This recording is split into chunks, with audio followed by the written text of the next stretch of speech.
What is up? Welcome back to Blinkers Off. We are back. We are live from my parents' basement still, and Halterman's back at his house. We are back from the Belmont Stakes. What's up, man?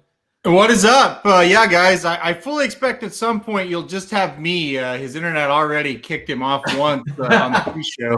So I've got everything prepared and ready for that to happen. So 2 more weeks. Yeah. Yeah. Yeah. No, it's yeah. So if you lose me, well, Halterman will take over. But yeah, we're back. Obviously, the Belmont Stakes lived. I think it lived up to what we thought going into it. We'll talk a lot about what we saw. Of course, we were there. But you know what? Before we get into the racing, you know, how's it feel? Kind of, you've had a few days. I've been busy with the kids, but like, how to decompress after this Triple Crown? It's been a weird Triple Crown. 3 races, you know. It's been a Triple Crown I don't think any of us will ever forget, and I think that's kind of what you hope for going into the first 5 races. We had a lot of bad in the Kentucky Derby with everything that happened, but the Preakness was a really great race, a really good performance, and honestly, this was a Belmont for the ages. You know, I mean, when you look at the history of this race, this was about as good as anything we've seen. I think it was the fastest buyer since 2003. And even the winner had the fastest buyer, other than obviously, or even the second place finisher with 108 was the fastest buyer. I believe Empire Maker was the last time a buyer was higher than those two. So somehow this crop produced an all-time Belmont Stakes. It's pretty amazing. Look at you! You got your Saratoga Strong shirt on. I got my Belmont Strong shirt on. Yeah, well, you can tell we're a bunch of tourists going to the track. But no, there's a lot I want to talk about from that race, like how good this race was. I'm going to pull a lot of info that I thought John, if you haven't read it, John's article from his Express Bet column this week was awesome, and it really dove into kind of the details, exactly how great this race was. And so I want to go into that when we kind of look into this race a little more detailed later on. Before we get anything else, though, Big Show, what's the best thing you saw today? Oh, listen, as we sit here, OU they're 3 outs away from winning the national championship in softball. They're on a commercial break right now. They're getting ready to go into the last inning. Got a 5-1 lead. So hopefully the best thing I saw is going to happen in a matter of minutes, because I think Oklahoma's getting ready to win national title number 5 in softball. It's been an awesome tournament. They lost the very first game of the tournament, had to come back through the winner's bracket, win like 6 games, get to the championship, lose the first game of that, and now got a chance to win games 2 and 3 and win it. So 3 outs away. Yeah, they got smoked game 1. I thought, the magic might be over. But, man, they came back yesterday. Was it yesterday? I didn't even know they were playing right now. Why are they playing at 4 o'clock in the afternoon? Well, the games got pushed back a day. They were supposed to be Monday, Tuesday, and Wednesday, but because of rain, it was Tuesday, Wednesday, Thursday. And ESPN has NBA playoff basketball on tonight, so they couldn't fit it into the time slot. So they had to play it right now. There you go. Well, there you go, Boomer. Yeah, sooner. No, nothing. Okay. All right. So, hey, I think Arkansas obviously still playing, but I'm not. I don't get too much into the baseball. I have a few different ideas. I think it's in terms of the best thing I saw, I could go a lot of different ways, but I think it's the fact that you could see my name. I won the fantasy league. Yep. I mean, come on. Hot Rod Charlie got it done for me. I won the fantasy league somehow. I don't know how. I didn't think I ever had a shot to win this thing, and it just kept on, and it seems like it just fell into my lap, basically. But the best thing about me winning isn't the fact that I won, because, I mean, really, who cares? It's about who got last. And that's Saratoga Slim, and I'm going to ruin this guy. So, it's gonna be bad, but so Saratoga Slim finishes last. I won the fantasy league, and of course, I get to pick out what he gets to wear at the Breeders' Cup Saturday this year at Del Mar. So if you show up for one reason at the Breeders' Cup, it's got to be for that. Yeah, that's right. Yeah, that's the worst thing that could have happened to Saratoga Slim was what happened there. So, good luck to him, and yeah, congratulations. This was a hell of a fantasy league. Kind of had it all. The drama of the Derby. We had to disqualify a horse. It was crazy, but Craziest thing is Hot Rod Charlie won one race during the whole year and carried you to a fantasy league victory. So pretty amazing. And your second best horse, Highly Motivated, didn't win any races. So pretty amazing when you look at it that way. Yeah, I won one prep, like you said. It was Louisiana Derby. I won 0 Triple Crown races, and that's it. I had 2 horses. Well, I guess I did get points from that Pletcher horse, Donegal Bay, but I had one horse that got me 0 points. I mean, that was nothing. I never claimed a horse the whole year.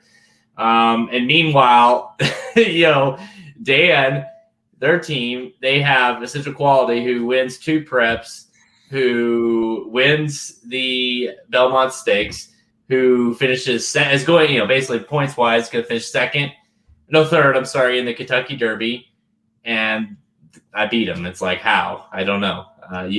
But that's when you claim 14 times a year, I guess that's how. Team management is a big part of it, and that's why we have it, and that's why we set it up the way we set it up. You kind of have to manage your team, and if you get credit, if you manage them well. Somebody didn't manage their team very well. Dan, I'm looking at you. Michael Myers, I'm looking at you. Yeah, well, hey, you know what? It's all the best. At least they didn't do it. Like, they weren't so bad that they somehow won the Belmont and still got last, because no one wanted to see Dan. Like, I know Dan might not agree with this, but no one wants to see Dan last anymore. Like, we're ready to see some fresh blood, and that's Slim. It's perfect. It was the perfect. The only really next best thing is the Magic Mike show. So that's really what's next up. And the best thing is, like, John and Ryan. I mean, they'll be semi nice, but you and I get to also, because we have a 3 years in the works here, and you won last year, so you have one coming, and then I get to go. So it's funny to me that both the dudes are coming to the Breeders' Cup as champions, and both are getting to pick out. So I mean, really, you got to show it's gonna be like a parade walking around Saturday at the Breeders' Cup, and these guys walk. I've got people, just so you know, Slim. I've got people message like, "Hey, you should do this. You should do that. Here's what you should do." And so, listen, the ideas are flowing in, and trust me, anything you give me is not going to come. I know what you're doing. You're trying to give me ideas, so you get to pick out it's not going to happen. So no, he's wasting his time. He doesn't realize it, but he's wasting his time on that. Like, it could be the best idea ever, and then if you came out, you're like, "Yeah, that's cool." I'm like, "No." Yeah, it's over. I can't do it. I've got to just push you borderline to ruining you, but not enough. I do love you. So, but all right, that's the best thing I saw easily. All right, let's get to today's show, because I see some of the questions coming in. I know we want to talk about the Belmont. We're going to recap Saturday's 153rd running of the 1.5 million Belmont Stakes, and we're going to take a look at how our betting and wagering strategies did in the Belmont Stakes wagering guide. Then we're going to go look ahead. So obviously we've basically crossed off the first half of the year. We're going to look ahead at what's coming up in the summer racing schedule. Of course, Del Mar and Saratoga, and where some of these horses are going to come meet again. We kind of are setting up these rivalries with a bunch of these different horses in all these different divisions. So where are these horses going to come next? So we're going to look at that at Del Mar and Saratoga and across the country. Let's go. First question, when does Mandaloon run again? He's going to run Sunday in the Pegasus Stakes at Monmouth Park. Sunday, Pegasus Stakes, Monmouth Park. He will face Weyburn and Brooklyn Strong also in that race. It's a doozy of a field. It's not a great field. He should definitely win. Like you said, it's like not exactly where you envision the Kentucky Derby winner, quote unquote, showing up next, right? But yeah, correct. Yeah, pretty wild. We'll get into the Hot Rod Charlie stuff with this question, but just real quick, I wouldn't have changed a thing with how the jockey rode.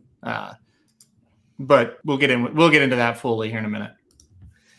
All right, let's go ahead and pull up the guide there, and we'll jump into what we'll do is we had obviously a bet, or I guess we ended up not having one bet due to the scratches. We had a bet in every single stake, so we'll go through and see how the guy did. You can kind of listen to us and how we kind of handled, how we made those decisions on who to bet and how much to bet, and also kind of let us it's a good opportunity for us personally to kind of dive in and say, okay, that was not so smart, or that was a great idea. And so it's good for us to kind of dive into it as well and kind of rehash of what we maybe how we missed this or how we missed some of these betting angles. I thought it was a great, overall. Hey, we caught fire late and we got back on track. We just ran out of time. But all things considered, I was really happy with how we ended things for sure. So yeah, it was could have been bad. It was not. All right. 3, 2, 1. Saturday, Essential Quality wins the Belmont Stakes, of course, highlighting a huge card at Belmont Park. We're going to highlight all of them here. We went through, of course, if you bought the wagering guide, the Belmont Stakes wagering guide at racingdudes.com, thank you. And hopefully you played along and made some money with us. And if you didn't, go to racingdudes.com and go to the products page, and you can download that guide right now for free and see what we did there. But we have it pulled up on the screen if you're watching us live. And if you are replaying this, make sure to go check it out so you can kind of follow along. What we do is we do a live bankroll, and we just go through each one of these races, and we bet it. I mean, we were at the track. We're betting every one of these ourselves, and you're hopefully betting with us. And thought it's a good way to kind of go through each race, what we the actual race and what happened, but also just to see where we could have done better and where we just went totally wrong. So let's kick things off with race 3 on Saturday, the Woody Stevens Stakes. Of course, we knew that this would be difficult to make a lot of money, but we decided to play a $10 exacta box with Jackie's Warrior and Dream Shake. And, Jackie's Warrior, he tried. He ran well enough. He did not win. Dream Shake still running, I think. And we completely missed this one badly. Yeah, this was just a bad handicapping job. We Jackie's Warrior did the job. Dream Shake was awful. And Drain the Clock, we just kind of overlooked him a little bit here. And so, as you could see, we had a $400 bankroll and we only invested 20 here. So we were not excited about this race from that standpoint. But we thought, hey, you pick up a little bit here early. This seems like a pretty logical exacta. I kind of thought, honestly, going into the race, I kind of thought it was a lock that we would hit it and maybe make 30, 40 bucks, kind of just get this thing started, pay for the next couple of bets. Yeah, that didn't happen because Dream Shake was awful, and Drain the Clock, it wouldn't have mattered anyway, even if Dream Shake runs well, because Drain the Clock is able to wear down Jackie's Warrior late in this race. This was a huge race for Drain the Clock. I come away from this going, yeah, that was pretty darn good. So give Drain the Clock a lot of credit and give us no credit for this one. Yeah, I mean, to me, it felt like it was going to be another what we saw at Churchill, where these two are just going to go. And really, it seemed like with Jackie kind of, missed the break and got rushed up. And then bottom line, to me personally, Jackie, if he's good enough, he should win that race. If he's the goods, he just drained the clock, man. Yeah, he ran huge. And really, it's one of those that I would never have got. I just like those. I guess if I like Dream Shake or if I like Drain the Clock, we could have thrown that exact in there. But again, I know you didn't like Drain the Clock much either. I think we both had him in our top 4, but it wasn't like we were super excited. It seemed like these two were pretty top heavy to kind of repeat again. And that's why we played that ticket. Just thought, well, let's get a little bit of bankroll going. We know it's not going to pay a ton, but at least gives us moving in the right direction, of course. So we start off over, but you're like, all right, things are fine. That wasn't a big investment. So we go to the next race in the Brooklyn. And again, another, dude, we saw a hell of performance, right? We missed it. We swung and missed again. We played Aja Weed and Tiz and Magician. And again, once again, my pick, Aja Weed is still running. He may have passed Dream Shake at the end there from the previous race, but no, Tiz and Magician, he gets beat here again. Lone Rock, man, dude, this horse ran his ass off. Yeah, this was another one where, we had the second place horse and we put the wrong horse with the second place horse. Lone Rock, definitely one I was pretty high on coming in, but I just thought Tiz the Magician would get the tactical advantage and it'd be tough for Lone Rock to beat. You look back at Oaklawn when Carlos L, a horse that's not near as good as Tiz the Magician, got the lead. Lone Rock could not run him down. So I kind of thought we'd see a similar thing. Then Tiz the Magician hops in the air like a rabbit at the start, and then that's over. And then all of a sudden he has no advantage in the race. And then, of course, Aja Weed, it was no good anyway. So another one, but again, only a $20 wager, and we weren't real upset after this one either. So, yeah, 2 races, down $40, but both of them we were just like, well, we took small shots there, hoping to just kind of, get $40, $60 back on the wagers and kind of just fund some other wagers down the way. It didn't work out, but it really wasn't that upsetting. So this race here was when, for me, I guess race 6, you could say it too, but it was like, damn, like it felt like we were really getting close. Did they win? Yeah, national champs. Oh man, you got to get an OU shirt, softball OU champion, national champion shirt for the next show. I'm ordering it right now while you're talking. I'm going to get on here and order mine. Oh shit! All right, congratulations to the OU softball girls for winning. All right, let's see.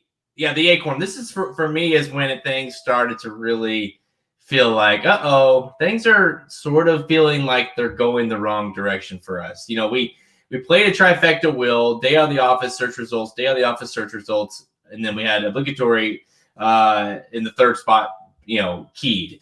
And basically our thoughts on this race were, okay, day out of the office and search results, those two are going to be, that was my top pick. Yours was search results. We both thought those horses were legit shots to win. So day at the office is going to go.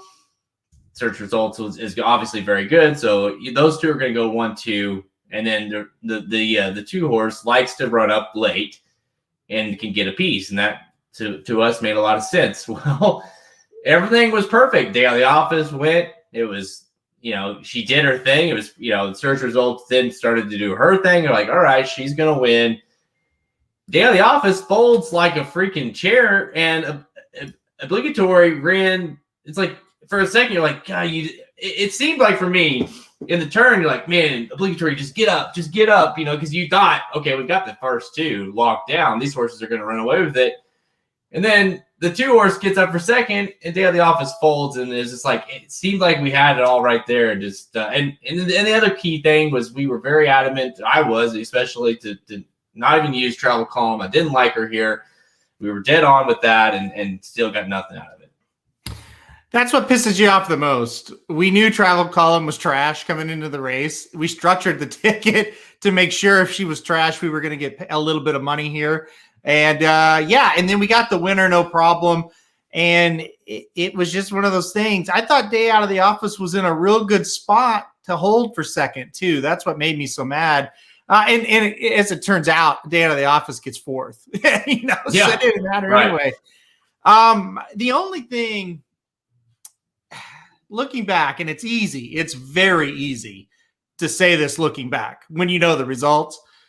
We could have flipped it, and we could have had search results as one of our bigger bets as far as a winner, and then went elsewhere with a try and a different race and replaced it, maybe like the 6th race, but we wouldn't have hit it either way. That's the only thing we could have done different. But again, I thought this bet was good. I thought this handicapping was good. This is where the first time out of the 3 races so far, I'm like you said, we may not get any luck today because we were there. It just didn't happen. But again, it was another $20 investment. So you're down $60. You still have $340 left that you're going to bet. The panic button really hadn't been hit up to this point, right? Speaking of that, let's move to the 6th race. The first of many. We had a stretch here where we had a lot of win bets. We told everybody going into this, like, listen, we're basically, we have strong opinions of these horses in these races, and we're going to, key on that, and we're basically gonna win or lose with how these horses run, and we get to the Jaipur. And we decided, Bound for Nowhere is the pace of the race in a paceless turf sprint. Like, not only that, is the class of the field, and all the horse really needs to do is break. And it's like that horse, there's no way they can catch that horse. The horse breaks, goes to the lead, and I'll take it to you from here. Obviously, the horse doesn't win if you're not getting this, if you haven't seen the setup here, but it's like you never felt like the horse was super comfortable because the horse never really extended much of a lead, and you're just like, uh-oh. And I mean, like you said, the horse, like in the last race, the horse, barely got third. It was bad. It was one of those things, turned for home and got a little bit of separation from those horses that were running with him, but I never felt like we had this. It just felt like he was going to get caught. I've watched this race a lot. I've kind of analyzed where the other speed, where they ended up. I think even though the fractions weren't very fast, I think that turf course at this point of the day was pretty tiring. And I think Bound for Nowhere probably didn't run as bad as we originally thought because the other speed went way out of it. And Bound for Nowhere at least held on for third. The only thing that made me feel pretty good, we never would have picked Casa Creed and bet a win on him. Maybe we would have had him in an exacta or try somewhere. But we never would have had Chewing Gum in an exacta or try. So there's nothing we could have done to hit this. But the panic button, yeah, that's me pressing it. Well, here's the thing. I was like, when Chewing Gum got up there, I had used Chewing Gum. I think I had let me look at that. I had Chewing Gum. No, I had Chewing Gum second. I had Bound for Nowhere and Chewing Gum, but I don't think I would have ever convinced you to use Chewing Gum in that spot. And to be fair, I had Sambier and Gregorian Chant in my third, fourth spots, and those are two of the horses that you said got pressed in that pace and folded. Even if you say, hey, we're using Chewing Gum, wouldn't have used them with Casa Creed. That's the problem. So not ever, no. And that's the thing. Yeah. We would have been pissed because we could, Chewing Gum's 28-1.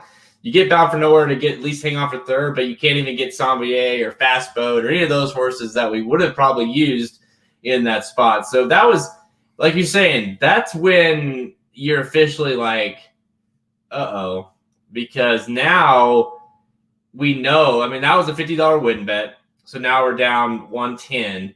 We have no bet going into Yogging Phipps due to the scratches. So we're basically saying, okay, we have essentially 4 straight win bets because we have Essential Quality keyed in the top spot. So we have 4 straight win bets coming up in the last 4 races where we're like, I hope our luck changes because we need it or else this is gonna get ugly. Yeah. Yeah. It didn't change as quickly as we would have hoped. So that's just a spoiler alert for what's coming up. No. And we can at least talk about Dr. Phipps, even though we didn't make a bet due to the fact that Swiss Skydiver scratched and then Valence scratched the day before that, or the day prior to that. And so we're like, everything was keyed around either Valence or Swiss Skydiver, and it really became all the odds. I mean, hell, Bonnie South was like less than 3-1. So you're like, there's no way that we can ever make money in this race unless you're playing like Latruska or She Dares the Devil or whatever. I didn't like She Dares the Devil, so we couldn't come up with a win bet. So we're like, you know what? Let's just pass it. But it wouldn't have mattered because I don't think either one of us would have picked Latruska to win here. Latruska dominates this. I mean, she ran huge, and we'll talk about her later as we'll talk about her future in a second, where she's coming. But she's obviously the one to beat in this division right now. Oh, no doubt. Yeah, no doubt about it. And it was a very good decision just to stay away from it. Because like I said, we probably would have played some combination of an exacta, and it's just like, it's not even worth it. So, but yeah, Latruska, fantastic, right? I mean, she left no doubt. There's no question. This is the best horse, in training for the older females right now. And I say in training because Monomoy Girl is not in training. So, by the way, Latruska beat her as well. So she's going to be tough to pass. Latruska just took it to him, got out of the gate, got to the lead, said, come get me. And they couldn't come. They weren't even going to touch her. So this was nice, but it was a good no bet, but it was good to watch it. And it was all right ahead of us, right? We still had $290 out there to bet, and race 8. That's where it got going. So not for us winning, but for us really starting to hit the win bets and try to get these home. Where do you stand now with I know you like She Dares the Devil. Where do you stand with her? Is this a race that was so, 5 horses, Latruska Gate to Wire, like where you just don't take a lot out of it? Or do you say She Dares the Devil just really isn't that great and Latruska is very top heavy at this point? She sucked in this race. She Dares the Devil. There's no doubt about it. I was really confused why she was so far off the pace. And I'm wondering if it was the horse was dull or if that was the plan or what, because this horse had been on the lead in all of her races, recent races, I should say, coming into this. So I don't really know what the plan is. I don't think it would have mattered. I don't know if she just showed up with a dull effort or what, but I mean, she's still like in the top 4 or 5 because who else are you really going to put in front of her? Especially since Skydiver, didn't run well at all last time out, had to scratch out of this race. Valence is a horse I think we were both pretty excited to watch, had to scratch out of this race. So She Dares the Devil by default is still up there, but I think Latruska said, no, you're not close to me. All right, let's get to the next one here. It's the Just a Game. This was for fillies and mares. And here was the first win bet, or at least the 4 that we needed to get home here. We put a win bet on pocket number 6, Pocket Square, $50 to win. She went off at, she was a favorite of the race. I think she was around 2 or 3 to 1, 5 to 2 ish. And, she got that down more than we would have liked, but we still both really liked her. And I mean, she ran, she made up a little ground, but she didn't do much of anything. Never was into the race really. And I think for me, looking back, I'm frustrated because Althea and Summer Romance hit this exacta, the Appleby exacta here. The Internationals on, he brings 2 horses over. They run 1-2. And I think, like you said earlier, it's easy to do this, but that $1 exacta paid $41. And it's just like, I think I was so focused on Pocket Square because I love that performance out of her in her race prior that I was just forget anything else in the race. I wanted to pick her. And I'm real frustrated that we didn't, because you look back and like, how could you not use these 2 horses? You got Mike Smith on one, Luis Saez on the other. It seems fairly logical at 7 to 1. Yep. I agree 100%. I got enamored with Pocket Square and, she just didn't fire. She did not fire in this race. Closers did well on the turf all day. The winner was a closer in this race, even with the kind of a lone speed out there with Summer Romance. Althea was able to still close and get the job done. Pocket Square simply just did not fire with what I believe was her best effort and got beat. And that's all there is to it. It was poor effort, poor handicapping, I guess you could say as well. And if we didn't hit the panic button after the 6th race, it was 100% on after this one. It was like, we got to be really good these last 3 races. So this was super disappointing. Another thing was rounding the corner, Pocket Square's in the clear, getting ready to make the run, and you kind of thought, yeah, I know what's going to happen here, and just didn't move. So really, you're starting to think, in your mind, you're like, okay, Pocket Square wins here, we're good. Knicks Go wins, we got it. We love, our top bet, domestic spinning, perfect. So you're just like, what do you think? Get her home, and then we'll be feeling a lot better after that, even depending on what happens in the next 3 races. And then she fires that, and you're like, This is getting really bad. And by the way, Mike Smith, I know he's getting older, and I know he's maybe not what he used to be. That was a hell of a ride on this horse, especially a turf that maybe he's not necessarily known for being top notch on. That was a really well timed ride on a horse that obviously he was not used to. So I thought that was a great ride, and obviously frustrated that we didn't have. The other thing is like if I could see us hitting that exacta. I could see it, but I never would have used Daddy as a Legend in the 3rd spot. Just wouldn't have. So that was just a really tough race. And obviously Pocket Square, like you said, didn't fire. All right, let's go to the Met Mile. This is the first of our 2 really the biggest win bets, $100 win bets. Knicks Go. Oh boy, talk about the panic button. I mean, if it wasn't being like really hit hard, I mean, we were flat. Just it was over after this. Nick Go. So that we have Nick's Go here as a $100 win bet. The horse goes off at, I believe he was off. I think he finished at 45.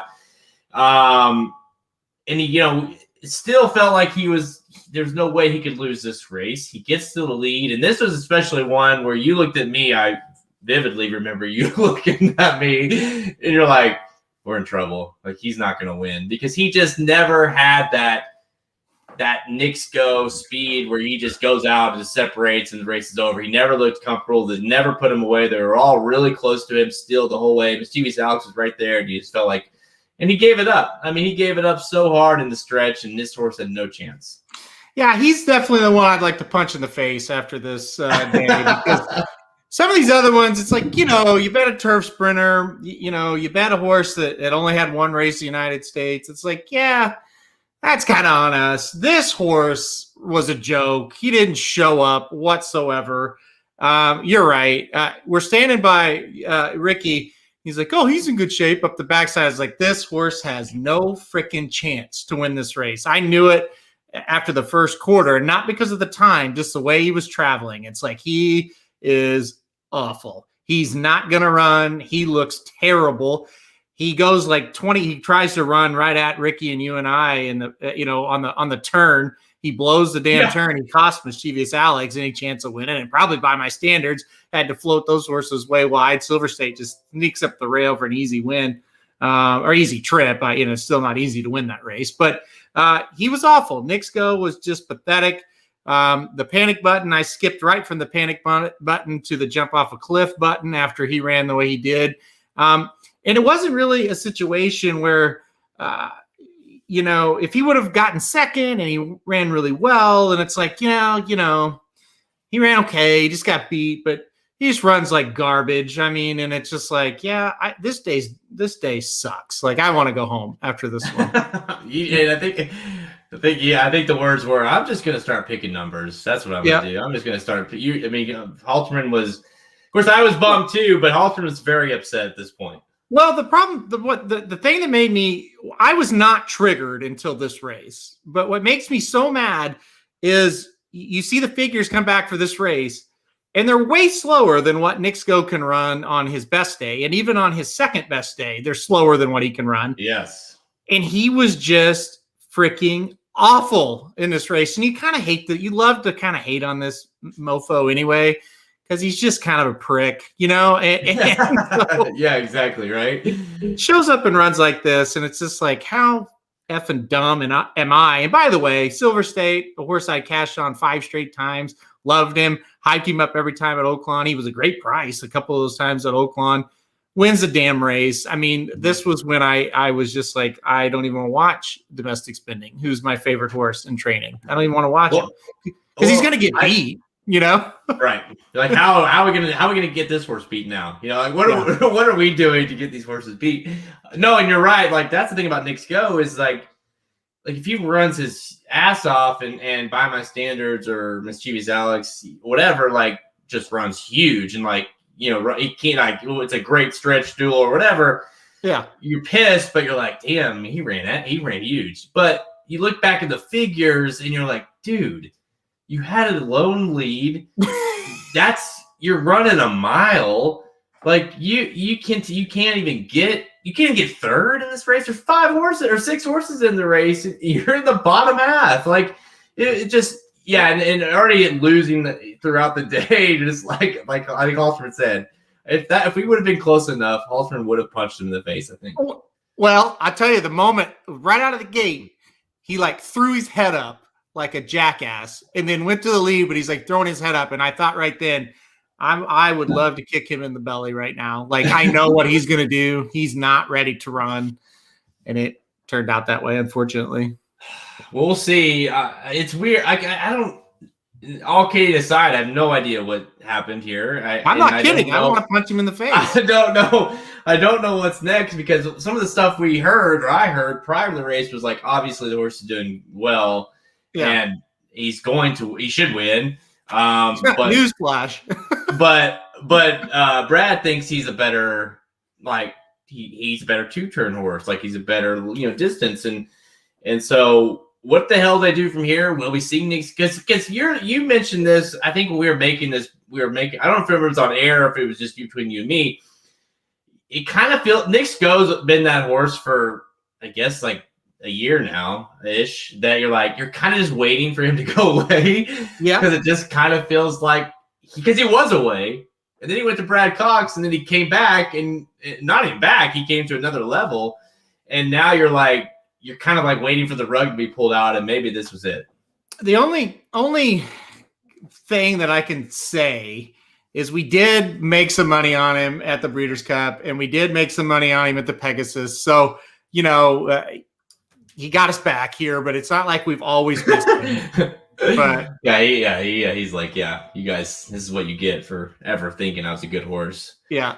If I never see him again, that's okay with me. Let's go with the. I hope he shows up on the whatever track we go to. I hope he's at Saratoga when we're there next. All right, let's go to the race of the day. Well, the race of the day for us in terms of it got us some momentum going. We get to the Manhattan. We're like, all right. I mean, we're down at this point. We're down. What are we down, Halterman? Like 2 something, right? 260. 260. Going into this, and obviously it's a turf race. We love domestic spinning. If you listen to the podcast prior, the preview, me, and Paul all said this was our lock that shit up pick of the day. We love this horse, but yet everyone knows how it feels when your confidence starts sliding. And even though our picks are in, we're not changing it. You still feel like, how can we blow this one? What are we gonna do? How's this horse gonna screw up here? What's gonna happen? It's a turf race. Anything can happen. And then, of course, you get to the Belmont and you're thinking, well, shit, we got to get it's such quality, that horse. Like, what's he going to do, hang for third or second again, So you're feeling like we might lose the 400 straight. Like, it might be we might get blanketed here. This is going to be awful. So now we get to this, but the one hope, okay, is one, depending on what you think, I thought domestic spending, his odds were fair. So you're like, we just get him home. We have a $100 win bet on him. He's the best horse riding today. Like, if he does it, we at least have a shot here. And boy, did he do it. Domestic spending showed why we all have the confidence in him. He is the number in our minds. He's the number one horse in training in America. He's one of the number. I'd say top 4 or 5 horses in the world right now. He's just on another level, and he's not even at his peak yet, I don't think. So domestic spending rolls here for Chad Brown yet again. This horse is a beast. I tell you, I thought out of all the races anywhere on the whole day Saturday, this was the most likely winner anywhere, any track, didn't care. He was the power play that day on the website. I was convinced he would lose the race, though, after all that had happened. I thought, well, Flavian will fall off, or he's going to give him, like, the worst ride ever and get him in all kinds of traffic. Like, something will happen. I'm convinced of it. I was almost in tears when he turned the corner and he was in the clear, and I saw him start to lengthen, and I thought, okay, there's no way he's going to lose unless he falls down. And, so I was just like, that whole stretch was just like, thank God that we were right on this horse. Because the way I looked at it, if he wins, the worst we're going to do is down like $100, $150 for the day. And that's a hell of a lot better than 400, And another, if he loses, we have no chance to make money. None. So for him to win, this was my favorite performance of the year so far, just because it was that awesome. Like, this was just a dominant performance over the best turf horses in this country, number one. Number two, it played out like we thought. And number three, it's the biggest cash of the year for us on a big day. And the second biggest may have been the Kentucky Derby when he came up and dead heated with Colonel Liam for that huge exacta. But anyway, this was massive. I mean, he dug us out of the hole. And it's amazing. Magic and I were talking on Bleecker or on the Magic Mike show. Before this race, he was the same as us. He was like, well, he'll lose somehow, and that's going to be it. And it's just a shitty day, and I want to dig a hole. As soon as he hit the line, Magic and I agreed. Our thought was, okay, we're hitting the exacta in the Belmont. We will hit it now. There's no question. It's just a matter of what it pays. Let's look up the will pays and see how much money we're going to make today.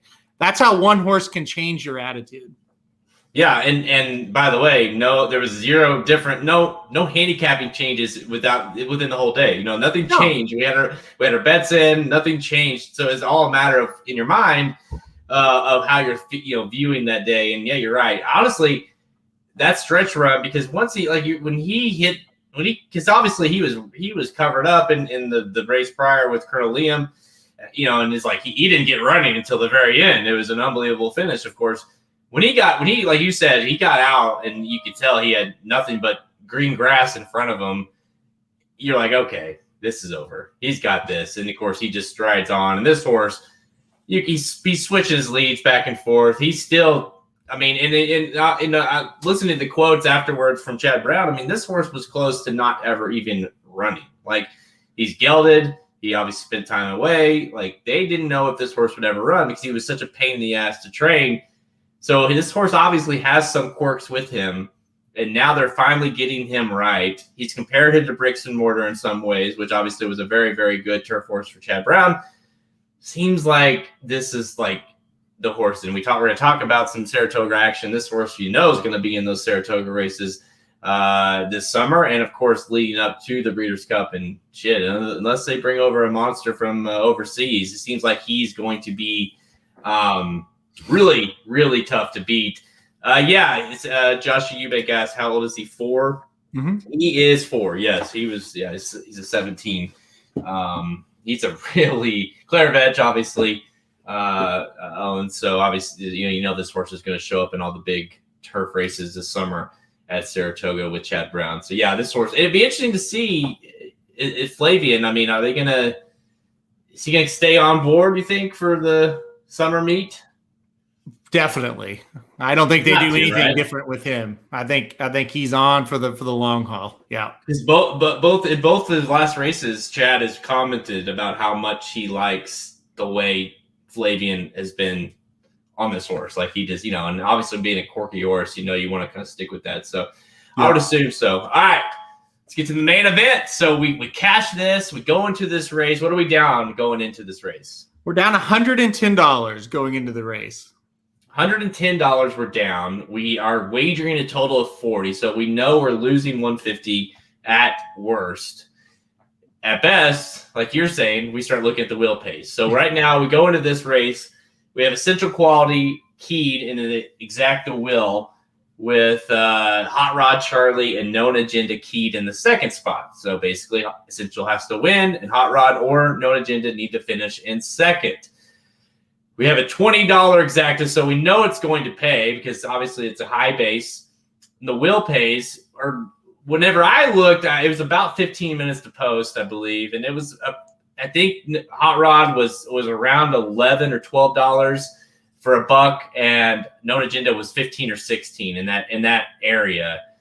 And so you do the math, obviously, it's like, all right, well, we're going to make money.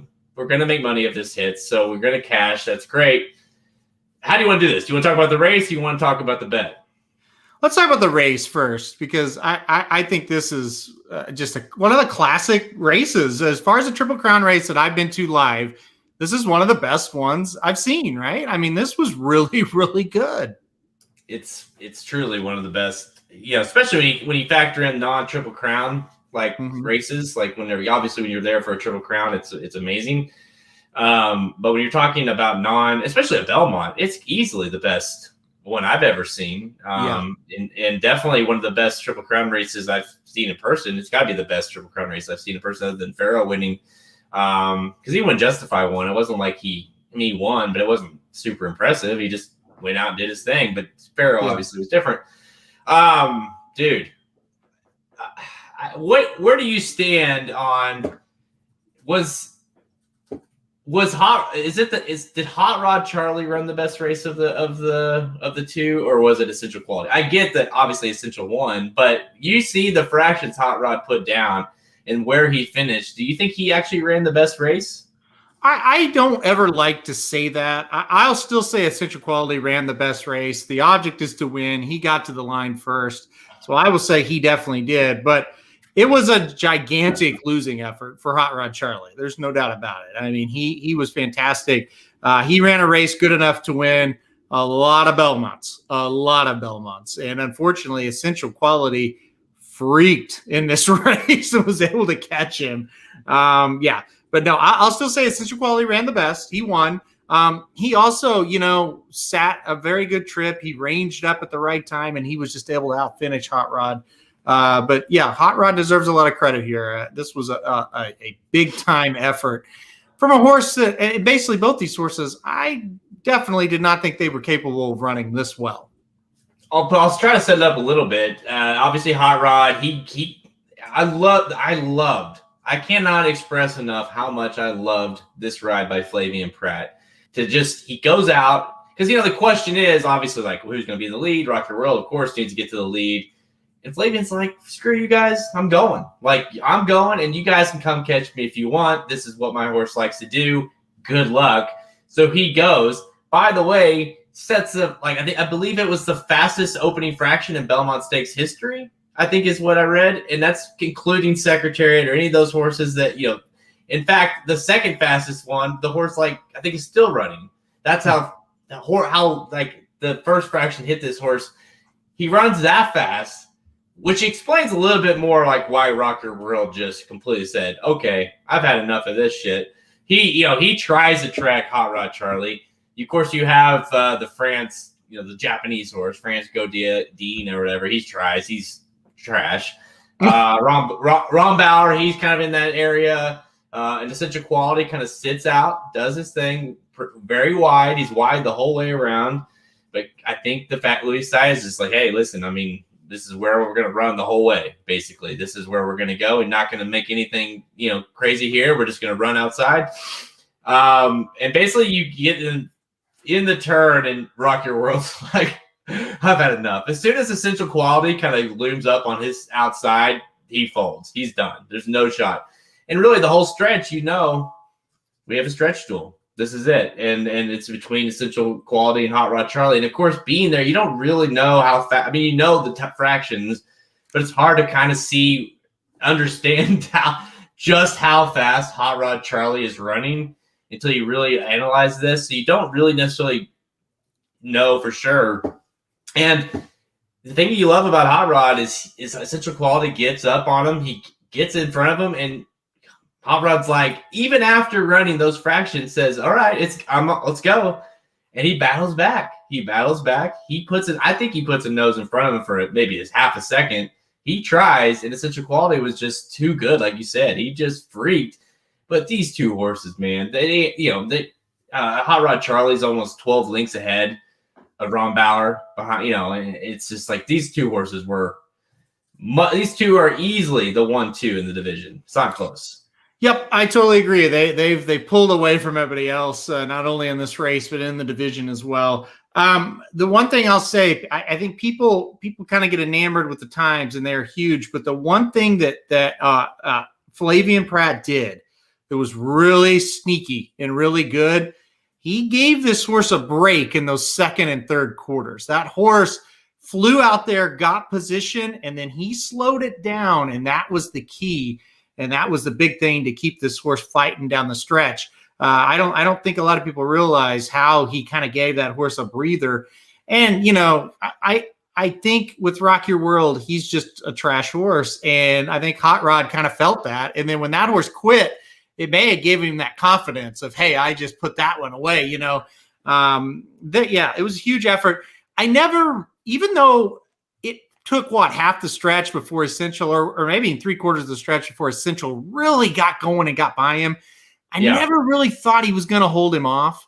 It always felt like Essential had him measured the whole time.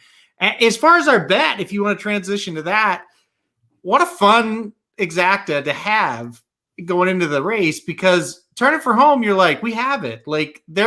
You scan, because what you do, obviously, you got your two horses and they're right there, and you scan back and you go, well, not only is nobody coming, they're leaving these other ones in the dust. We have no threat. All it is can the two get by the four?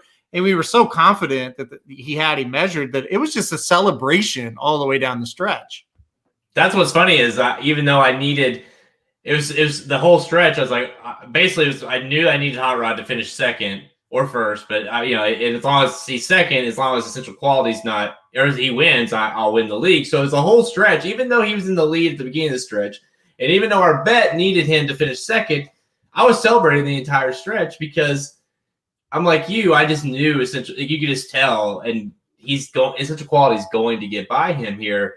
And of course he does. And you say you kind of just celebrated the whole way because you knew you're going to hit it. Really, the only bummer was when you find Essential Quality and that Exacting just got hammered.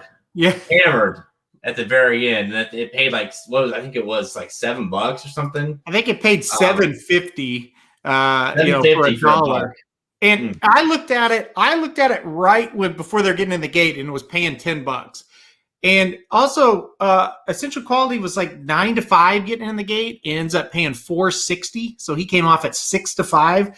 So yes, we were right, and it was great. But those bets just got hammered late, and so did. By the way, so did Domestic Spinning. We didn't bring that up. He was 9-5 entering the gate and went off at 3-2. So we re-rallied, or I guess rallied. We never had a rally to begin with. We rallied hard, but man, it could have been even better. But beggars can't be choosers after the start we had. We were just happy to get out of there and feeling good after these last two wagers. Yeah, we broke even, dead on, which is funny that we literally broke even. And considering the Halterman was looking for the highest spot at Belmont to jump off a couple races prior, I'd say that's a win. And then hopefully a lot of people, maybe if you just bought the guide to play the Belmont Stakes, you did well. You did really well. We heard from a lot of people that they played like the last 3 or 4 bets, and they didn't play the first 3. I was like, great, that's awesome. So why didn't we do that? I know, right? So I think predominantly a lot of people made money here, and that's great. And listen. The Derby, so the Triple Crown, the Derby, we should have hit. I mean, that will sting forever that we missed the try. We had it basically, but missed it. And then the Preakness, Rombauer blew us up. So it was good to hit one of the 3 Triple Crown races like this. That felt very good. And just a few other notes I want to just mention before we put a bow on this thing. Not only did he run the fastest opening quarter ever, which by the way, ever, it's 1867 when the race started, so you can do the math there. He ran the second fastest opening half, only to Secretariat, who ran 46 1/5, and Hot Rod ran 46 2/5. And not just that, he ran a faster, both him and Essential Quality ran a faster, they ran home faster. They ran a faster final quarter than Secretariat did. So you really, it's quite spectacular, really, how well Hot Rod ran. It's historically spectacular, actually, how well Hot Rod, and not just that, you got to give credit. Essential Quality won. He ran them down. Those two, this will be one of the better Belmont Stakes really ever, I think, in terms of just not just a great finish and 2 horses battling down the stretch, but they backed it up by being legit numbers and legit performances. So the next time you see a horse run 46 2/5 in the Belmont Stakes, let's see if that horse is anywhere near the finish. That's the thing. Hot Rod Charlie ran really, and it's stereotypical, but he ran too good to lose. He really, really did. Yeah. He did. And by the way, let's just say this, and we'll talk about this in a second. But these 2 horses, total legit shots in the Classic at this point. You have to throw these horses in now. These are the 2 horses that definitely are legit horses for the Breeders' Cup Classic now. No question. 3-year-olds have to be. No question. I think Essential Quality should be the favorite for that race right now. And the cool thing is, for Hot Rod Charlie fans, a mile and a quarter. If that race was a mile and a quarter there at Belmont, he may have won it. And so that gives you hope. And he's got some good races here to prep for if he goes to the Haskell or the Pacific Classic or the Travers. We may see these horses square off again. So we've got a lot to analyze. There's a lot that can happen between now and then. But these 2 horses really put themselves in that conversation where before these performances, We didn't really know. We thought, yeah, the 3-year-olds, they may be up against it this year. Not so much anymore. All right, that's a wrap on the Belmont Stakes, and of course the Belmont Stakes wagering guide. Hopefully everyone cashed in on that, and congratulations to Essential Quality, Brad Cox winning 2 Triple Crown races in the same week. Joshua, we'll get to that here in a second. Yep. Hot Rod Charlie, but it sounds like heard a little bit of both Haskell, and then we've heard Doug O'Neill. The next day he said the Pacific Classic. So the good news is you can still run in both of those races. Haskell Pacific, yeah, you could go the Haskell and then Pacific Classic, and it would make sense. So we'll see. All right. That went on longer than I thought, so let's just kind of go through each of these divisions a little bit and just talk about each one as far in terms of these horses where they meet up next. I like the guide, going through it on the guide, because I've done recap. That'll be the 3rd recap show, and that it's always better when you can talk about the bets specifically that you made. Where the other one's just like you just go down a list and here's this race. What happened? Okay, go to the next race. It's kind of boring. That's kind of I hope the listener likes it, because I like doing it with the guide. I think people it's always good to go back through your bets. I think it's a good idea for anybody to go back through your bets after a day, whether it was good or bad, and how you could have done it differently, what you could have, whether sometimes it's just bad luck, and other times it was bad handicapping. Us missing the Kentucky Derby, that was bad handicap or bad betting, great handicapping. And sometimes it's good to go back through those and look over it to really, dive in and figure it out so you can hit it the next time. So, yep.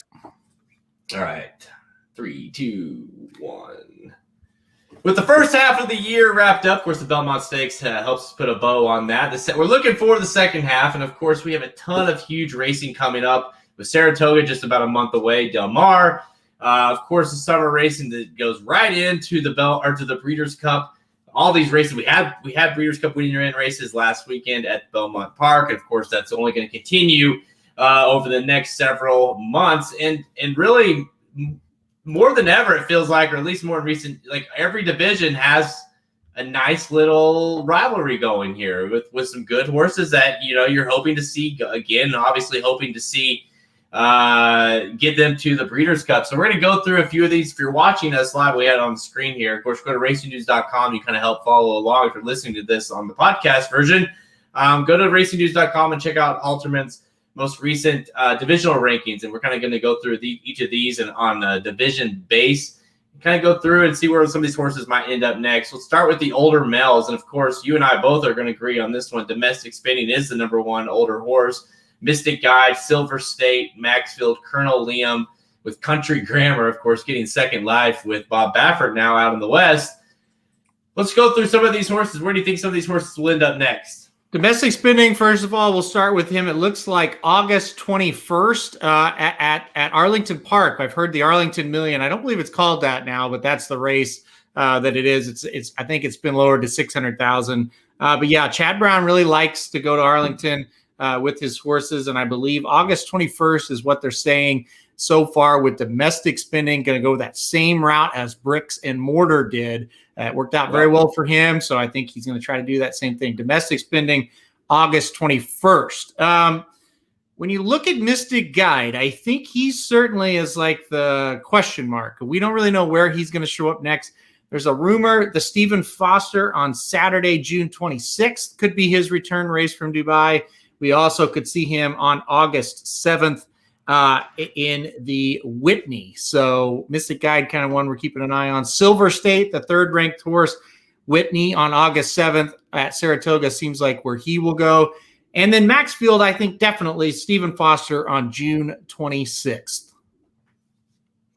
Those obviously with Mystic Guide, Silver State, Maxfield, of course, we're going to talk about Essential Quality and Hot Rod, but nice little a set of horses that we're kind of getting going into towards the Classic. No question. And I think Maxfield's race in the Stephen Foster is going to tell us a lot because, he has the one bad effort. It was at Santa Anita, other than that, he's been pretty flawless. So he's interesting in Silver State. Another one, man. Now 6 in a row. Whitney's gonna fit in right where in his wheelhouse as well. So yeah, definitely some interesting ones. And then Country Grammar, the sleeper. I'm sure he's going to target the Pacific Classic, which is August 21st. Colonel Liam is the only one on. I don't know what they'll do with him. He was pretty poor, last time out, in the Manhattan. I don't know if they'll give him a break or what. That's the only one that's a question mark for me right now. The problem with him is, given that he, the better stakes races, on the turf at Saratoga are going to be longer. And so he's obviously kind of in no man's land a little bit in terms of where are they going to go with him, and what's the ultimate goal after, kind of like you're saying, was it a non-effort? Was it too far? What's the ultimate goal going to be now after that Manhattan? My guess, maybe August 14th in the 4-star Dave at Saratoga. It's a mile. Maybe freshen him up and point him towards that. That's my guess, but that's I don't know. Yeah, Country Grammar, and let's remind everyone, of course, this year's Breeders' Cup is at Del Mar, so you're going to maybe start seeing some of these horses or these trainers maybe start looking at races that might be out there. We're going to talk about, obviously, Hot Rod. Sounds like maybe Pacific Classic. That might be, and there's a reason why maybe these guys want to get, can be a quirky course and get a race under the belt at that track, of course, leading up into the Classic. So we'll see, obviously, Country Grammar with Bob Baffert. We'll see how that ends up with him. Let's go to the older females division. And again, we talked about Latruska earlier. And we wanted to bring this up because a lot of these horses all just ran, and that's what makes this such a cool topic, because all these horses ran on the Belmont card. Latruska, obviously, is going to be your leader in the house. Monomoy Girl, Swiss Skydiver, She Dares the Devil, Kamari is a tough sprinter. And, of course, Valence, a horse that we're still, seeing what she does next when she comes back. Obviously, she was very good in the Breeders' Cup Distaff last year. All right, so the Distaff, how are we looking here? Yeah, I think Latruska probably going to point for that personal ensign on August 28th at Saratoga. That is Travers Day. And, there may be a prep somewhere for her along the lines. I'm sure there probably will be. But I think that's going to be her main goal. Monomoy Girl, still on the farm. We don't know a lot about what she's going to do. If I had a guess, and I think it's a big if, but if she comes back, I'd say it'd be one prep like in September and then maybe go to the Breeders' Cup. Swiss Skydiver is interesting. The Fleur-de-Lis at Churchill Downs is June 26th. That is her home track. If she's healthy, if the fever goes away, wasn't that big of a deal, I think we could see her there. And then obviously the personal ensign at Saratoga. She Dares the Devil, I think another that will go personal ensign. Kamari with Wesley Ward, there's a million different ways. I mean, hell, we may see her at Royal Ascot next week. You never really know with Wesley Ward. And then Valence, I thought she would fit in pretty well in the Ogden Phipps, had to scratch. I would think it wasn't like an injury situation. It was just, I think she was got a little sick too, if I remember right. And if it was an injury, it's not anything like huge. So I would think you're going to see her one prep and then try to get into that personal ensign as well. So the personal ensign, August 28th, that's really the one you want to circle. And then let's see if Swiss Skydiver comes back in a couple of weeks in the Fleur-de-Lis at Churchill Downs. Yeah, it seems like the personal ensign is always that. Every year it feels like that race where you're going to get the 2 or the 3 of the top division horses that show up for that one. You get to really see a kind of a preview of the distaff, so to speak. So yeah, it seems like I'm with you on Monomoy. If it's like you say, a big if, it feels like it's going to be a one and done for her. Like run one prep, and then they're going to get her to the Breeders' Cup. I think it's they brought her back, great. She ran well, great. But it's like almost like obviously there's something and it maybe is time for her to wrap things up. And yeah, I mean, if you could get to the class or this staff with Latruska, Monomoy, Swiss Skydiver, She Dares the Devil, and Valence. Be all right. It'd be all right. That'd be all right. So, I mean, there's still hope. We just got to get some of these horses back on the track and see what they're going to do. All right, let's get to the 3-year-old male side. Again, Central Quality is easily your horse to in the catbird seat in the one spot. Hot Rod Charlie 1-2. No, there's no doubt about that. Mandaloon, Rombauer, Midnight Bourbon, Known Agenda is your sleeper. I don't have any arguments there. I mean, you could argue, you could flip-flop Rombauer and Mandaloon, but really, because give credit to Rombauer.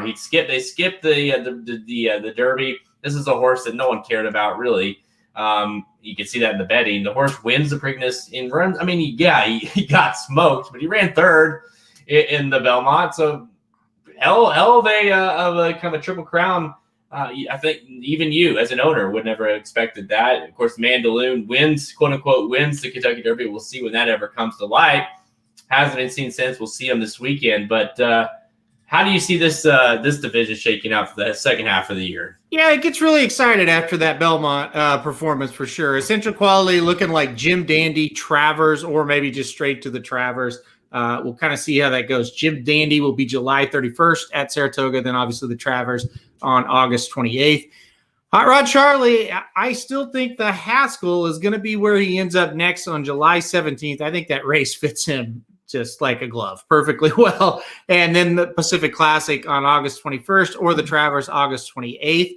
Mandaloon also looking at the Haskell. He's going to run this weekend. It'd be this Sunday, June 13th, in the 5-horse field of the Pegasus Stakes at Monmouth, and should be 1-9 there. And then we'll go to the Haskell July 17th if everything goes all right.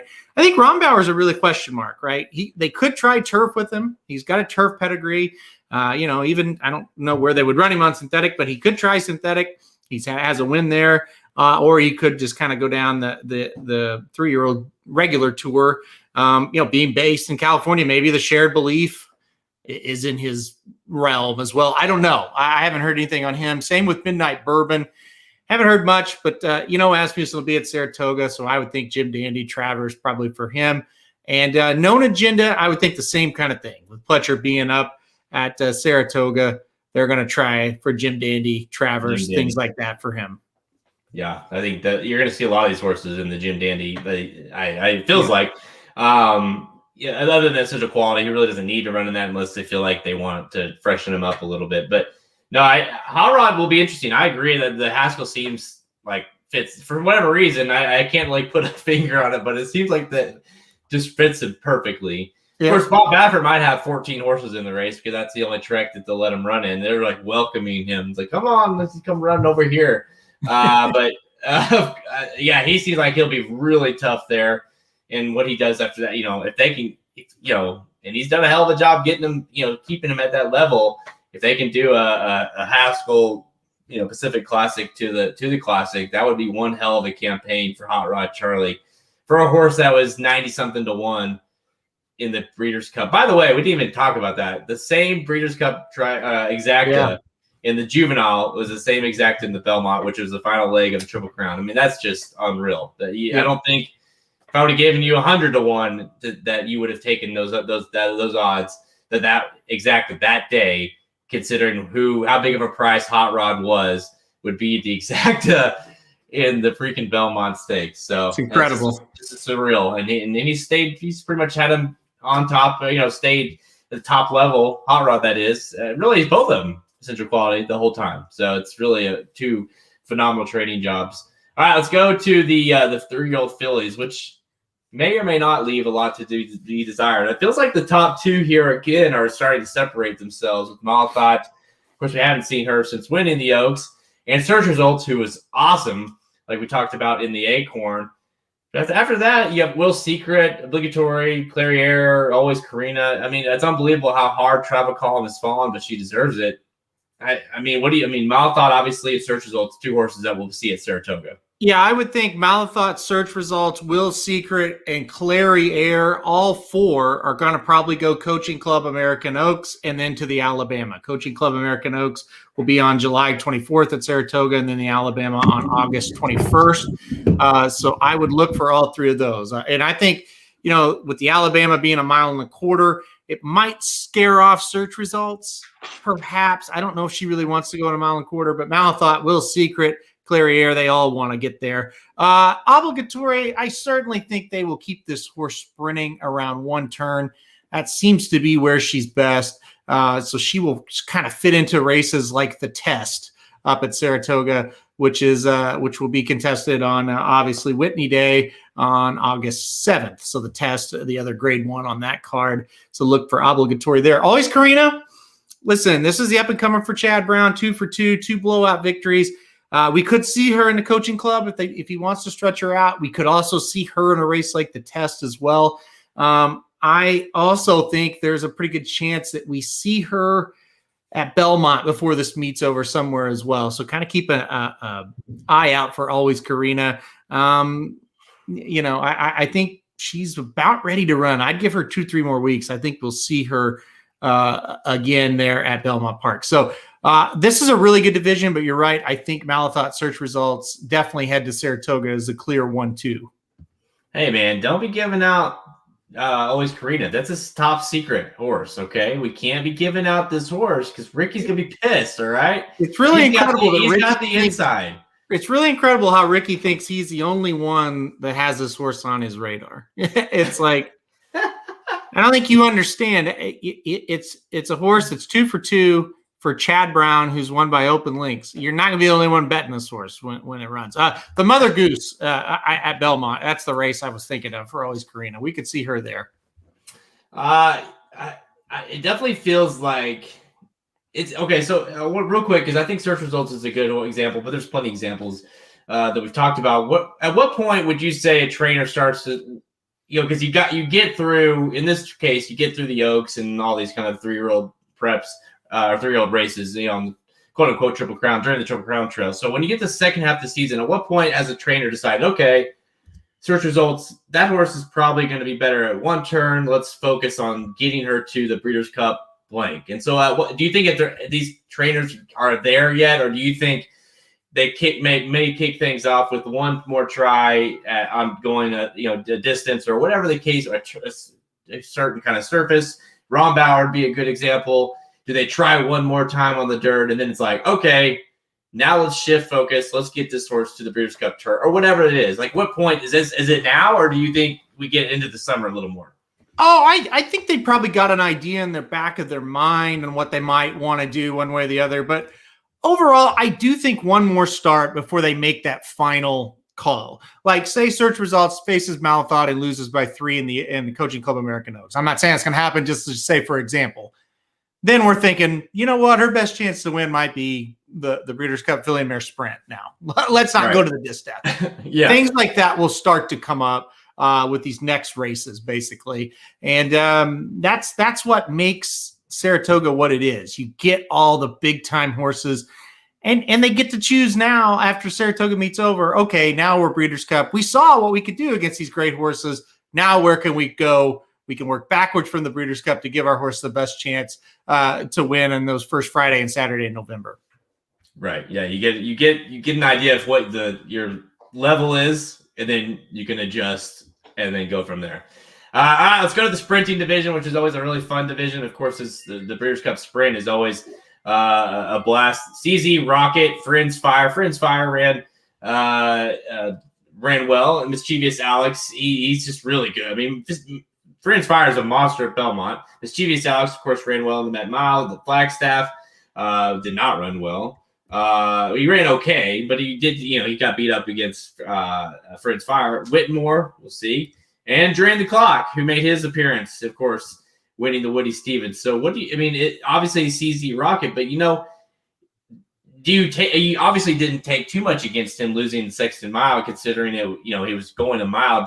He's obviously going to be cut back to a sprinting, distance. Where do you hit these horses moving in to the second half? Well, you'll see CZ Rocket. He returned home to California. So, the Bing Crosby will be where he'll point next. And, he was great at Del Mar last year, and he probably will be again. And you're right. I mean, it was a 2-turn mile, and I don't think CZ Rocket really wanted any part of it. So forget about him last time out. Don't worry about that. Let's see what he does when he gets back to sprinting.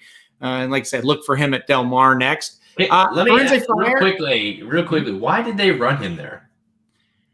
It's a great question, especially since the True North was at Belmont on that Friday, the same week.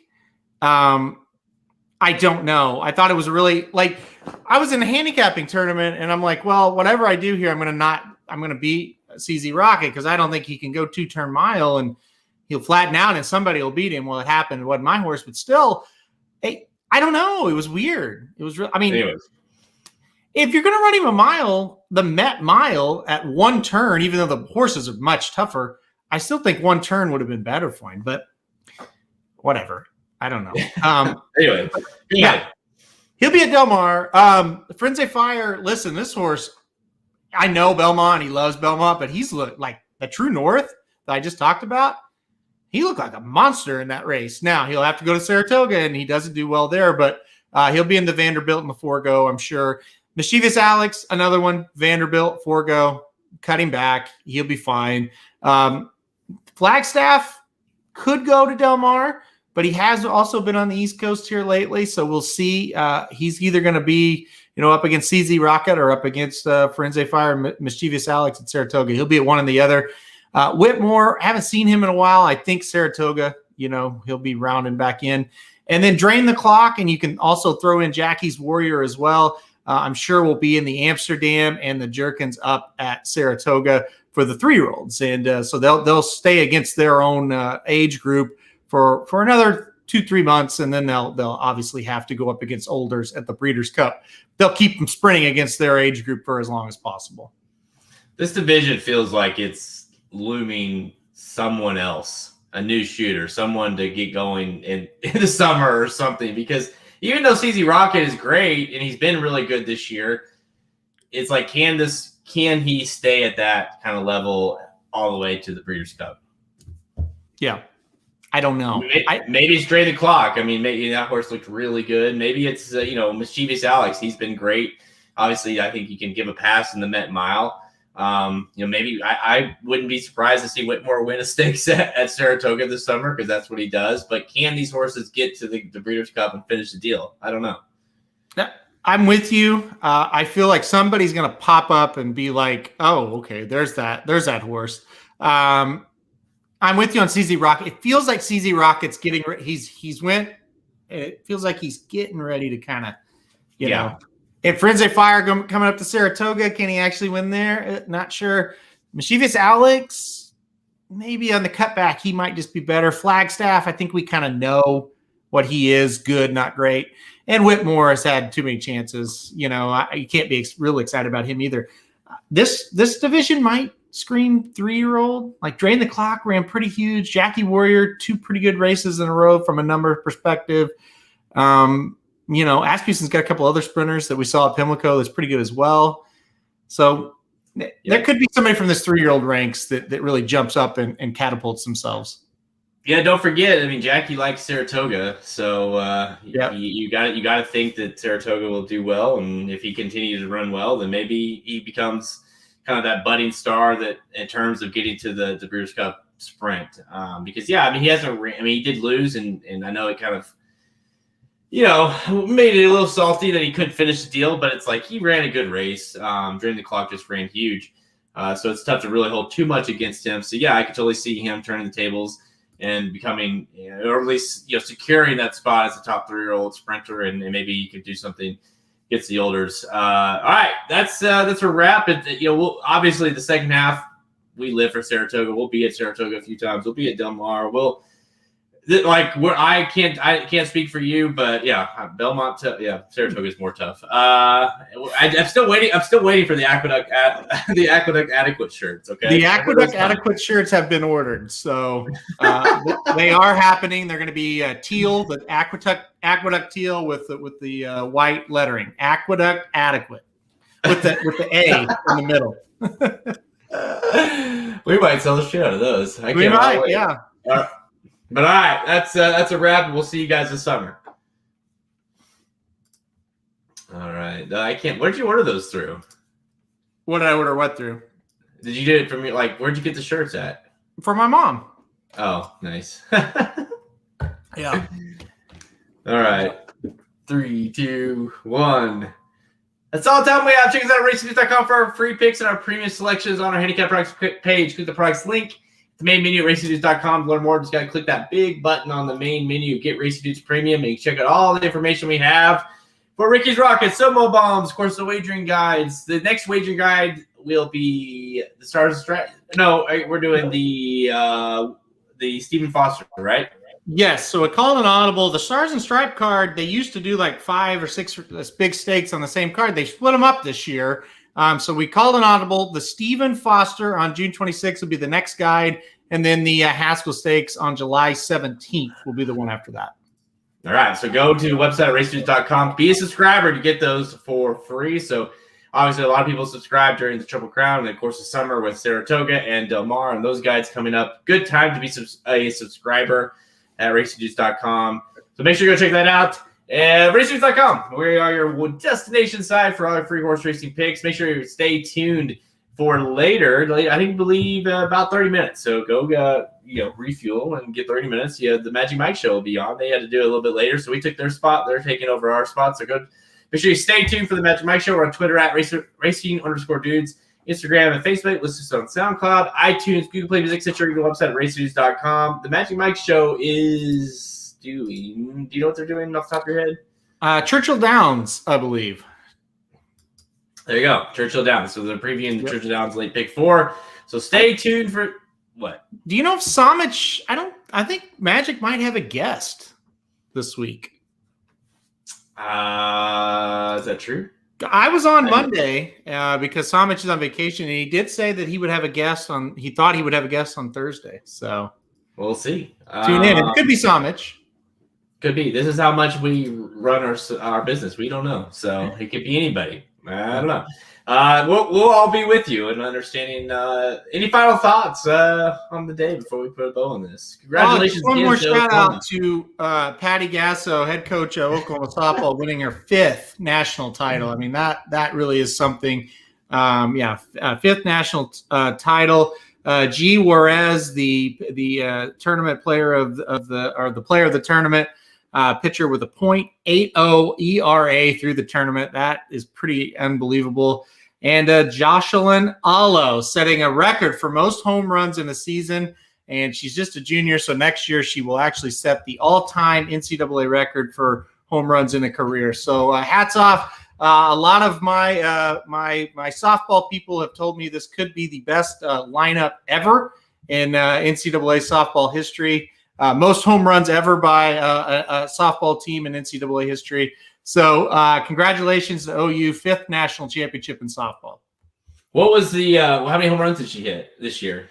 Jocelyn hit 34, I believe. That's a lot. Yeah. And they were down 2-1 in the 6th inning last night, and she hit a 2-run homer to give them the lead. And she also led off the first inning of this game with a home run. So she kind of single-handedly turned the tide of the series. So it was huge. All right, Boomer. Oh, right when I took a drink. Come on. Come on. I don't do that very often. Don't take that lightly. But I know. Let's try it again. Hang on. I'm Jared Welch. He's Aaron Halterman. Good luck this weekend. Boomer. Sooner. See you guys.